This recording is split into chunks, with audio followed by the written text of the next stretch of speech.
You've learned about the Iroquois Confederacy in school, in elementary school, and maybe even middle school, but we're going to get into some depths of the Confederacy itself that maybe you didn't know about or maybe you forgot. We're going to be speaking with an expert on these matters in a few moments on this week's episode of the State of Greater Western New York Report, which, as always, is brought to you by... Each week, our community makes history. Each week, you make history. And each week, there's only one source to turn to for the first take on history. You know what that is? Subscribe to the Sentinel right now to discover the history being made in your own backyard. The Linden Honey Falls Lima Sentinel. More than just your news, it's your history. Welcome, everyone, to this edition of the State of Greater Western New York Report. Join us each episode as we discuss fantastic topics ranging from history to science to the strange and the wonderful, as well as the treasured spirit with which our region has infused America. We challenge you to consider all things Greater Western New York, from our region's very beginnings to how it inspires, how it empowers, and why it is so admired. Here's the host of the State of Greater Western New York Report, Chris Carosa.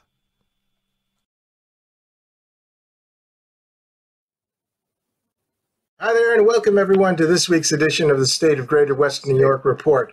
I'm going to ask the audience, the live audience, to just chat me if there are any issues with the audio, and I'll try to take a look and see. I want to make sure that you can hear everything fine. Before we start, if you can just indicate, just go in the chat and say that you can hear the audio fine. I'm just looking for an okay on your end.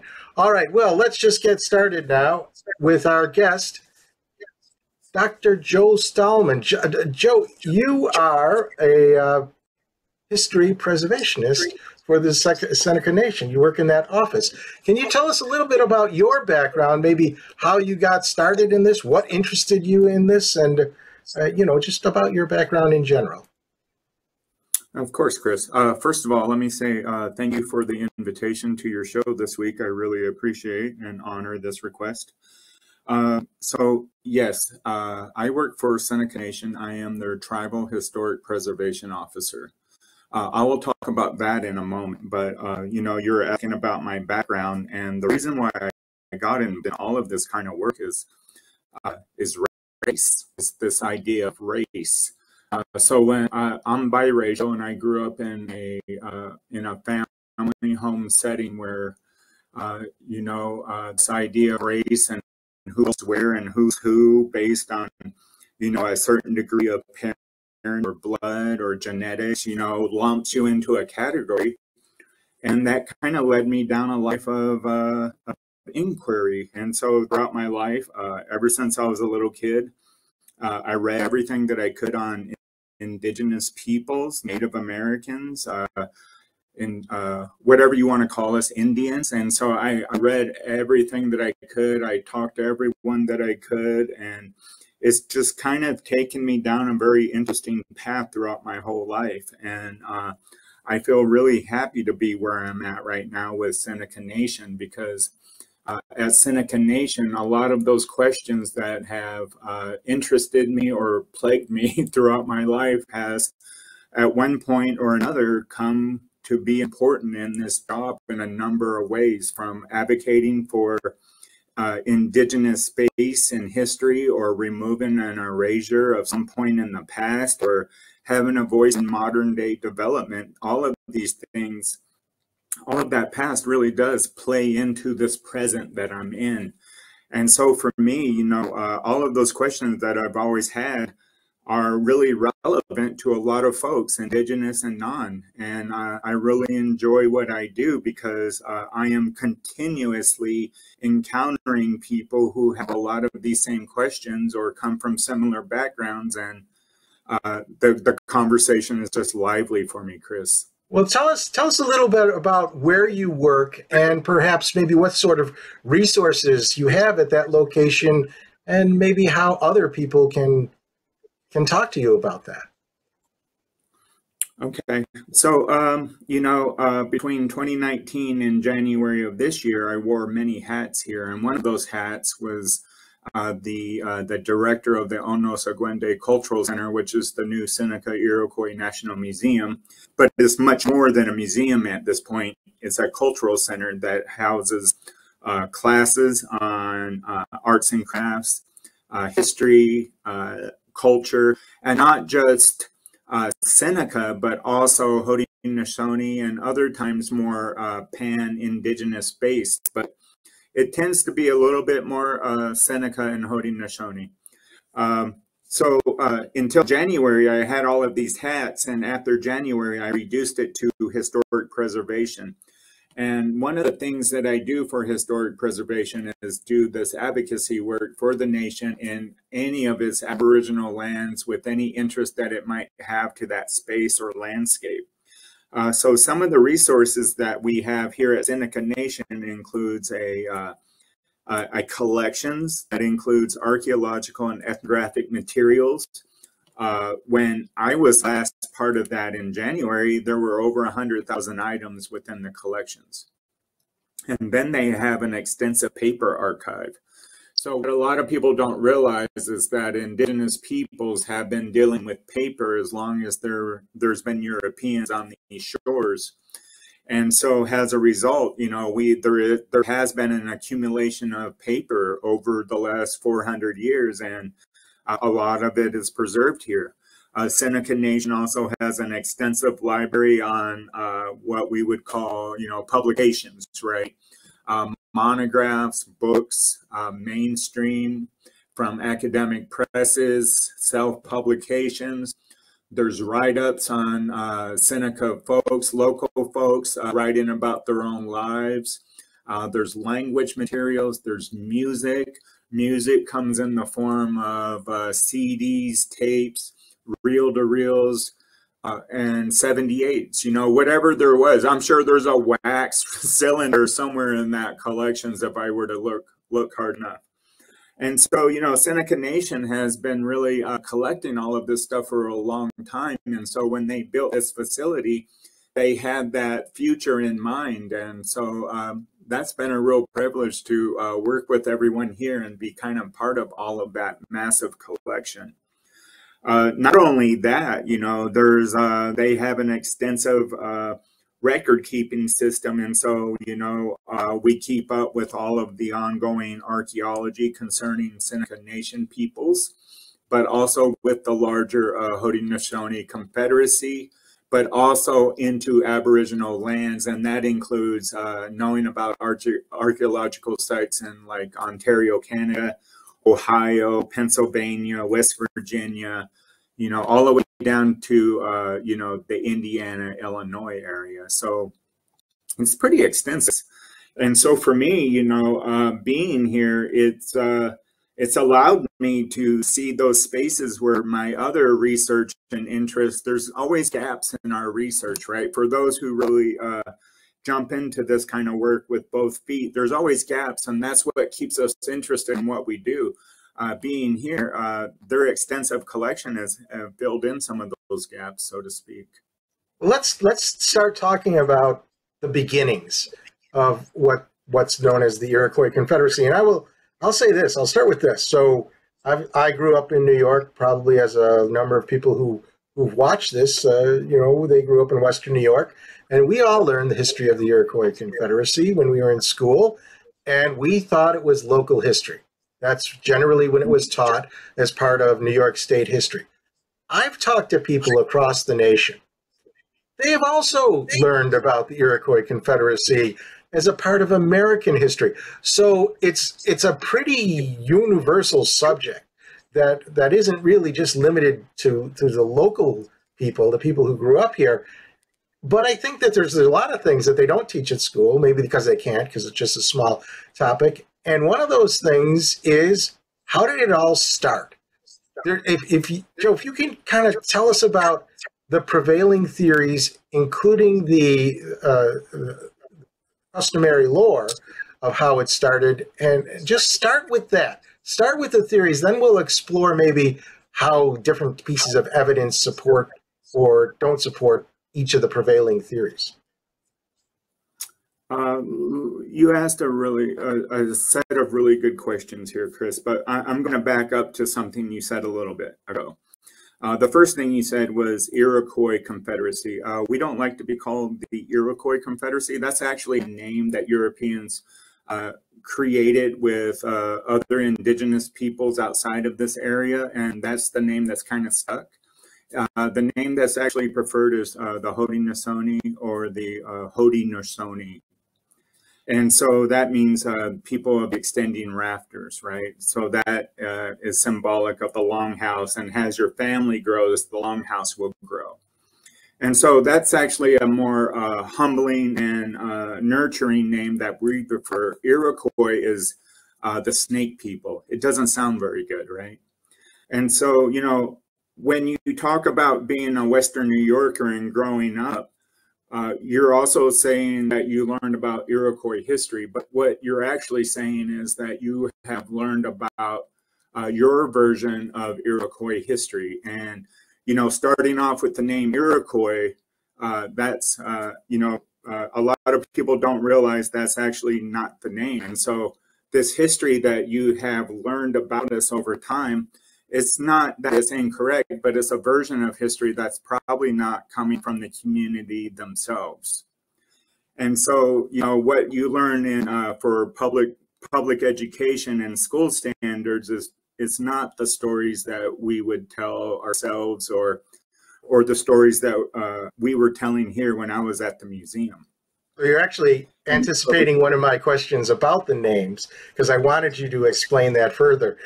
So since we're on that subject, can you elaborate a little bit more? So for example, you're right. It was the French through the Huron or somebody who Algonquin that got the name Iroquois. So it wasn't even what these people called themselves.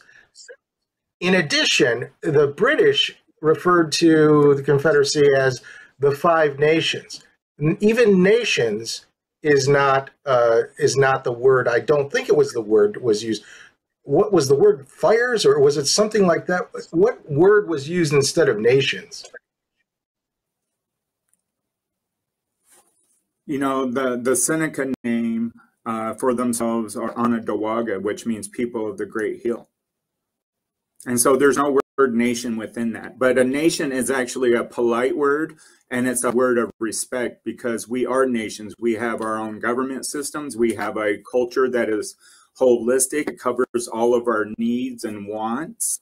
And so for me, within that space, you know, we are nations, and that's a respectful term, even though that's not a term that we would apply to ourselves, right?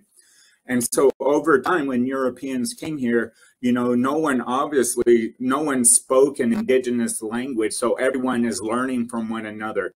Indigenous peoples are learning from Europeans. Europeans are learning from indigenous folks, and everyone is different. And everyone has different dialects, not only indigenous peoples, but also Europeans, right? And so it is a meeting of cultures. And so no matter where you hit those shores, you are going to learn other people's languages in different ways, and no one learns in the same way. And so over time, there have been certain words that have come into parlance with folks, and some of those words are like council fires, right? So council fires is a great term because that talks about the sovereignty of a community and how they govern themselves. And so I also like that term, council fires. But let's kind of go back to this other question that you're talking about, Chris, and that's the idea of where did this all begin? And so everyone has a creation story. And so for the 6 nations of the Confederacy, you know, they all have their unique stories, and I don't have time to go into each of those stories. Everyone has a story, and it all comes about coming from the earth and being part of the earth and having a relationship with that earth. And that, I think that's the most important thing to remember here, because this isn't social studies class. You know, no one is needing to remember the dates or the names of all of the main figures. But what we need to remember is that when we encounter indigenous peoples, they have their own sense of creation, their own sense of being, and who they are as human beings. And so I think that once we respect that and understand that and come to accept that, then we begin to we can go deeper into those stories and to talk about those stories, because I'm always inspired by those early stories. They help me with my own thoughts. They help me with my day-to-day needs. And so I find great use out of them, Chris. And but sometimes jumping into something like that, the questions that you're asking, they're simple. They are, and they're digestible, but they're also heavily loaded. And so it becomes impossible for scholars like myself to be right on the spot to say in 1149 so and so did this and all of that. Can we break for a quick commercial here, Joe, and then we'll come back and we'll get to that and maybe a couple of questions that the people have in the audience. So stay tuned. We'll be right back after this commercial. Through the mists of time, nature and man have both created and buried treasures beyond the imagination. With the ages, these riches slowly dissolve into mere myths until they are forever forgotten. But there are those brave souls who tirelessly cling to the truth, ever seeking to discover the undiscovered, to reveal what has always been there, to uncover the hidden gems of a land thought forsaken but loved by millions.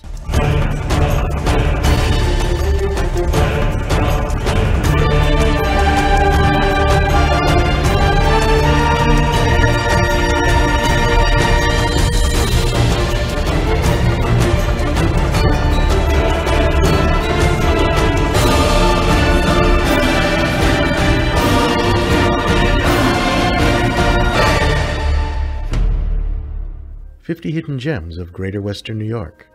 Discover the secrets in your own backyard. Buy your copy now at 50hiddengems.com. Hi, and welcome back to the State of Greater Western New York Report. I'm Chris Carosa. This week we're talking with Dr. Joe Stahlman. He is with the Seneca Nation Historic Preservation Office, and he's telling us a little bit about the history of I'm sorry, Joe, I'm going to mispronounce it because I didn't practice it. Can you tell me the name again? Say that again? Haudenosaunee. Haudenosaunee Confederacy. And I'm sorry, I also mess up whenever I try to say French too. It's just, I'm bad with languages. So, Joe, you mentioned the 6 nations. Now, really, it only started off with 5. The Tuscarora came in later. A question that came up is why were they incorporated later, and maybe as opposed to, say, why weren't the Erie incorporated? Do you have any ideas about that, or is this also something that's hard to figure out? No, a lot of what I'm talking about is not hard to figure out. History is not a conspiracy, and a lot of this stuff is out there if you kind of look for it. But also the communities hold on to a lot of information and knowledge of their own histories and past. So let's talk about the 5 nations. So you were saying it was originally 5 nations, right? For me, when you follow the stories, it actually goes back to a conversation between 2 people, the peacemaker and Dagonweeda. They had a conversation, and they had this idea about peace. And so it started from that. It was a flowering of a conversation between 2 folks, and they traveled all across what we would call New York State nowadays. And they spread this message of peace, and it slowly picked up pace. And, first it was one nation, the Mohawk were the first, and then the others came into being. And after a certain point in time, there were 5 nations. And after European colonization of the eastern seaboard, the 6th nation, the Tuscarora, joined in, and they joined in 1722. However, if you listen to the stories of the communities, you would also quickly realize that the Tuscarora were always part of the family, but they were just in another part of Turtle Island or North America. And so you also asked, why weren't someone like the Erie part of the Confederacy? And so back in the 1600s, the fur and cloth trade picked up. And so that caused a lot of tensions between the Erie and the Seneca and the Confederacy as a whole. And there was a war, and that war ended with the Confederacy absorbing the Erie into the Confederacy. And so, you know, historians are really a black and white kind of folk. And so, you know, they see that war as a death knell to the Erie as they cease to exist. For someone like myself, I don't see it that way at all. You know, there was a war, but there was also a moment of peace. And within that moment of peace, the Erie were adopted into the Confederacy in a number of ways. And even Seneca Nation nowadays, where they reside in Cattaraugus and Allegheny territories, you know, was traditionally Erie lands. And so for me, when I look around, I see descendancy still amongst everyone living today. And so, you know, in a weird way, they are part of the Confederacy, but it's not in a way where you admit a new partner, so to speak, right? They came in through another door, so to speak. And so I kind of look at it that way. So tell us about the evolution of the Confederacy, where it starts with two men talking, and then the Mohawks got involved. Who do you have any sense of who was next, the order, and was there any particular purpose for the order of who came in, or was it just who they happened to be talking to next? Yeah, so there is an order. So it gets really convoluted really quick. And so because of time, it's really difficult for me to go into this story. And so it does start with the Mohawk, and then it becomes the Oneida, and then the other nations come on board, and then eventually it's the Onondaga who are the last. But there's a lot of details that I'm leaving out to give you this quick summary, and I feel like it's not doing it any justice, and we quickly fall back onto the social studies lessons, which is a place where I really don't want to go with this type of conversation. And it's really unfortunate that we only have a 30-minute time slot for this conversation. But there is so much to this story, and I encourage everyone to reach out to the Cusick version of the creation. It's really accessible, it's free on the web. And I really like his dating methods in that, and he wrote this in the 1820s. He was one of the first Haudenosaunee scholars to actually write down the Confederacy. You know, over time, things have been updated and changed to fit modern day linguistics and concepts. But his primary story is a very good story that everyone can easily access, and I encourage everyone to read it. Can you give us the name again, because the voice production. Sorry. So your voice is kind of chopping a little bit, and it chopped when you gave the name of the person. So can you tell us who that is again? Yes, it is David Cusick. Thank you.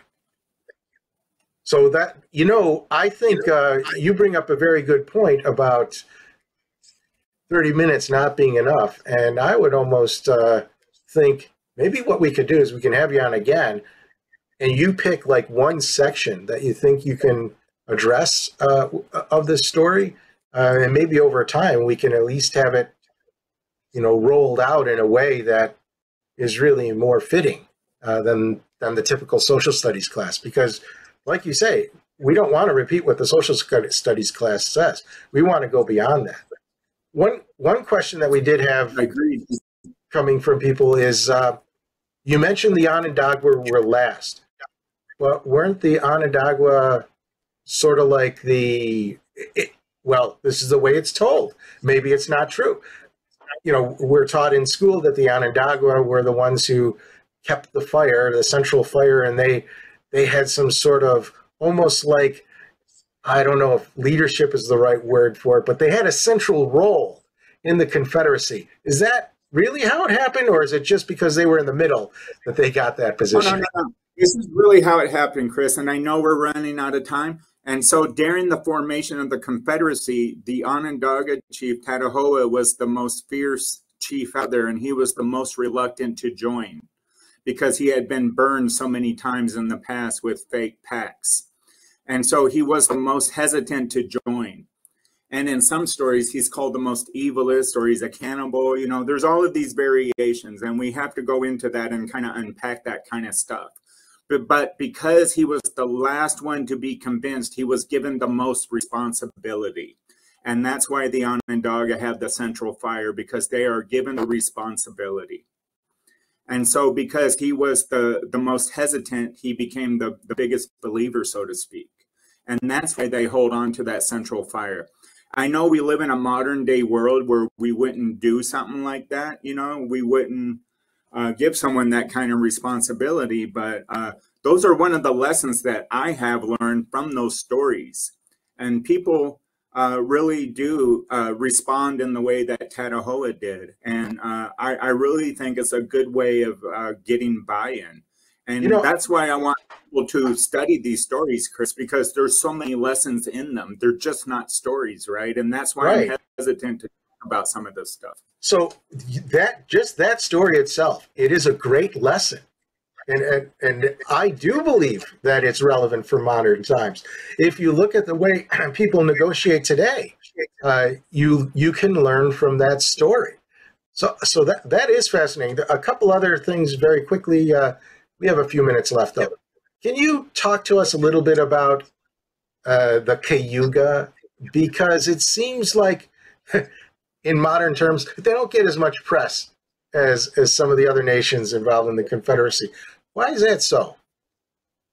I don't want to speak for anyone that I can't speak for them. They have to speak for themselves, Chris. I'm sorry. Oh, that's okay. What about the relationship, say, between the Seneca and the Mohawk, each being the keepers of the respective gates? Which reminds me of another question that you brought up earlier that I want to ask. So talk about that quickly, just how the Seneca and the Mohawk established themselves as the, I think, really the protectors of the Confederacy. Well, they're kind of like the eagle on top of the pine tree, right? They keep the western door and the eastern doors. They keep watch, right? Because this is a family. This is the family of the Longhouse, and the Longhouse has an east and western doors. And so both of these nations inhabit each of those doors, and so they are given that responsibility.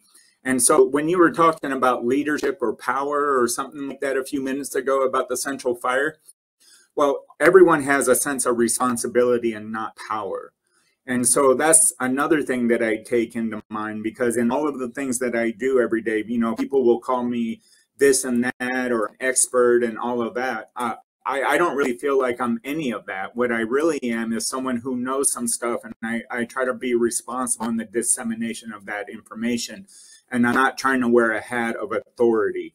And so when you go back to the indigenous nations, when they're given that ability to watch the doors, that's a responsibility and not a sense of power. So one final question, and this really comes from our talk earlier. And you mentioned we were talking about maps and showing maps, and you mentioned how the maps that we're used to, which are oriented west to east, the north is on top. In the maps that the Confederacy had, it was oriented where east was on top. Can you elaborate more on that? Maybe why they picked that way, and what those kind of maps, how that was useful with regard to those maps? Chris, forgive me, I'm not trying to correct you, but we didn't really have a chance to really talk about the maps too much. And so some of what you just said is kind of misinformation. Oops, and so the idea go ahead and correct me. Map is a two-dimensional object. And so a map, in the sense that we're accustomed to seeing, comes from a European perspective, which is a worldview of the world. And so if you know anything about maps, you know, there's always issues about Mercator's orientations, but we have to understand a map is a instant worldview glimpse into someone's way of seeing the world. And so for me, you know, indigenous peoples, their orientation is not to the north. it is to the rising sun of the east. And so I've been playing with maps where I'm changing that two-dimensional orientation from the north to the east, so I'm flipping maps. And so I am also making a educated guess into, if indigenous peoples were to make maps, how would it look? And so that one map I shared with you was a flip map, and all of the communities, all of the known communities are written in Seneca on that map. I see. Okay, this is why I think we have to, if you don't mind, I'd like to have you back to talk about, pinpoint things over the entire 30 minutes rather than, like you say, try to do a broad brush over the whole thing, because all these stories are fascinating. They're enlightening. They really give us a sense of perspective, differing perspectives, or better analogous type of perspectives, metaphors, if you will, on things that we do even today. So if you don't mind, I'd like to have you back. I want to thank everyone here.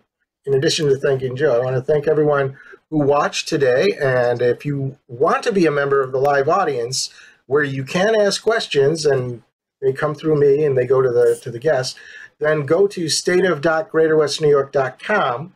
You sign up for the show, it's free. And every Thursday morning, you'll get the link on where to see the show, and you'll be able to watch it live. If you can't because you work, say, which a lot of people do, you can always catch it on our archives on the same site, stateof.greaterwestnewyork.com. Or if you like us on our Facebook page or subscribe to our YouTube channel, this show is rebroadcast every Sunday at 1:30 p.m., and you'll be notified when that happens. So that's all for this week, Joe. Thank you again very much for being a part of today's show. And like I say, I hope we'll be able to talk to you more in the future. Bye-bye for now.